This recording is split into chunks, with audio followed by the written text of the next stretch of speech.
So I come home from school thinking that it is going to be a normal day. And what is the first thing I see? After probably days of waiting, it's finally here. The second trailer for Jurassic World Rebirth. So today, we're gonna break it down and see what we can find. The first scene in the trailer is an InGen laboratory.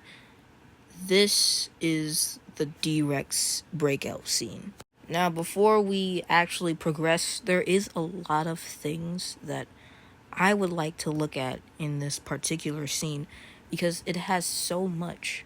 To start off, on one of the monitors, there seems to be a screen where it shows that they're actually shooting at the D-Rex, meaning that it must be either escaping or they're trying to kill it. Why? We don't know yet. Also, the D-Rex seems to be tanking those bullets, so could it be bulletproof or maybe have thick skin?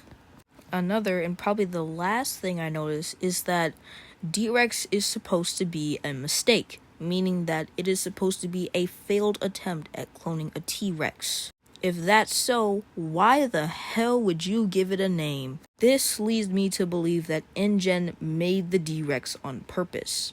For what? We don't know yet.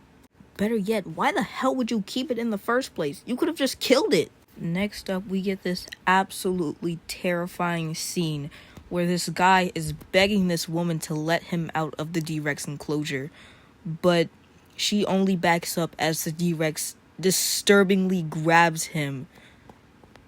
This is so peak. Also, I'm probably going to say this a million times, but look at the CGI. This is probably the best CGI Jurassic World has seen yet. Please don't bash me in the comments for saying that. I don't even have words to say how good this CGI is. Next up, we have a few clips of our main cast, which is Duncan, Zora Bennett, and Henry Loomis arriving at the island and just exploring it a little bit. What's interesting is that a guy on board says that 24 species have managed to survive on this island, which means that we have only seen around 8 of the 24 species of prehistoric creature that live on this island. So I wonder if that means we're going to get more dinosaurs that have not been revealed yet. So that's pretty neat. All I'm hoping for is Maiasaura. I don't even care if it has the same role as Iguanodon in Dominion. But what's interesting here is that we see a 2-headed Mutodon that's definitely dead, but it seems to be in some sort of incubator. If you don't know, Mutodons are the second mutant that are supposed to be appearing in this movie, which now we know they actually are. They are supposed to be a combination between raptors and a pterosaur. I'm not going to speak too much on Mutodon right now, but I definitely will when they show up in the trailer. We get the scene that everyone is geeking out about.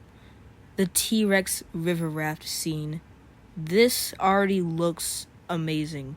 From the T-Rex design itself to the acting of the family, this is just great. And I cannot wait to see this on the big screen.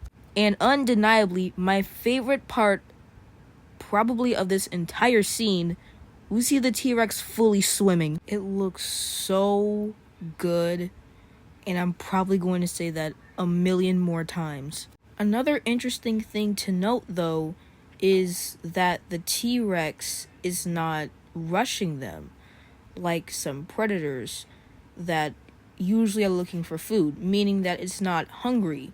So it's either defending a nest or defending its territory. Yeah, look at right here.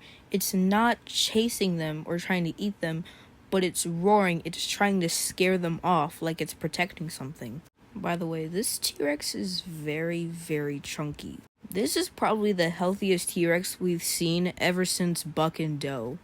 Now, I hear a lot, and I mean a lot of people saying that this could be Junior, but I just don't know. Because A, he would still be on Sorna, or at Biosyn, since they were taking dinosaurs from Sorna? And B, how would he even get there? I mean, let's be honest. Site A was probably abandoned way longer before Site B, meaning that Site A was probably already abandoned when the Lost World happened, if saying that Site A was the original facility for Jurassic Park.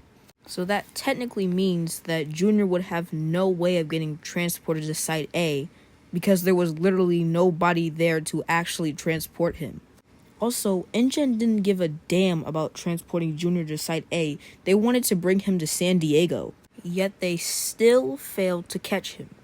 But surprised me. I mean, anything could really happen. This is the Jurassic franchise, after all. We had robots, mutant dinosaurs, hybrids with possible human DNA. Anything could really happen, which is not a bad thing unless taken too far. The next clip we get is of a mega herd of Titanosaurus. Again, for like the 15th time. The CGI is beautiful. Also, they tweaked the Titanosaurus design a little bit. Its fins aren't fully out like the last version, and it has a little bit of a different color scheme, more to like the toy. What's so interesting about this new design is that there's actually two variants. If you look closely, some of them have fins on their neck and some of them don't. This could be a signal of sexual dimorphism. Sexual dimorphism is the difference between male and female animals, usually partaking in color or having some feature to attract females for mating purposes. The next clip, we get a few shots of the Quetzalcoatl scene, which is supposed to be where they're in that little cave thingy, that little Aztec cave thingy, and they're trying to get the DNA from one of the Quetzalcoatl's eggs. Honestly, I'm kind of mixed on the design. I think it's alright, but I think that the crest could be a little bit better. I mean, it's not that bad. It's just that the shape is not... It's not really saying Quetzalcoatlus. It's saying something else. But this scene does look pretty cool. Seeing the full animal now, like just instead of little snippets of it, does make me like it a little bit more. We see one of our main characters, I forgot what his name is, but he looks up at this destroyed helicopter and sees a dead body. Crazy. We're seeing dead bodies in Jurassic movies now? When was that? Definitely giving off Jurassic Park 3 vibes when they found the dead guy in the parachute. Looking at it, this corpse seems relatively old because you can see the bones and some decaying skin. So that guy was probably killed a long time ago.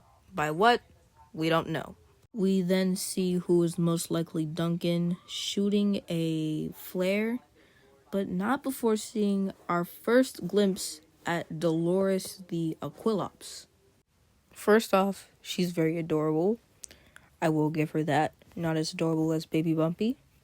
Also, one of the family members says that she is scared, but honestly, what is she not scared of? This tiny little thing is on an island full of killer mutants, and she herself is about the size of a freaking house cat.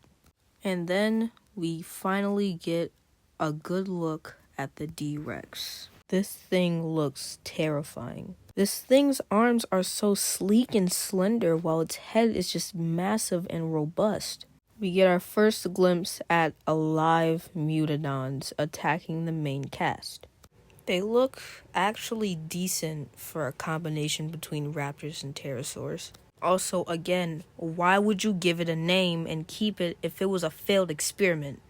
It really makes you think. I might simply have to do another video to talk about the D-Rex and Mutodon and my theories surrounding them. In the final clip of the trailer, we see the Mosasaurus attack scene. Just epic. My only real concern is that we have not seen the Spinosaurus trio in a while. If you don't know, in the first trailer of Jurassic World Rebirth, it was confirmed that the Mosasaurus is working with 3 other Spinosauruses. It is highly speculated the reason that they're working together is due to symbiosis. Symbiosis is a relationship between 2 completely different animals which is mutually beneficial to each other. An example of this is a rhino and an oxpecker. Since rhinos have ticks on them, the oxpeckers will land on the rhinos and eat them off. In total, the oxpecker gets a nice meal and the rhino has a tick-free back. Unfortunately, the only time we've seen the Spinosauruses was in trailer 1. We also did get some images just before the trailer released, but it was the same shots we got from the trailer. But we must be hopeful, because maybe they're redesigning the Spinosaurus like they did the Titanosaurus. Anyways, that's all I got for this trailer. Overall, this movie looks great, and I can't wait to see it. So, see you around.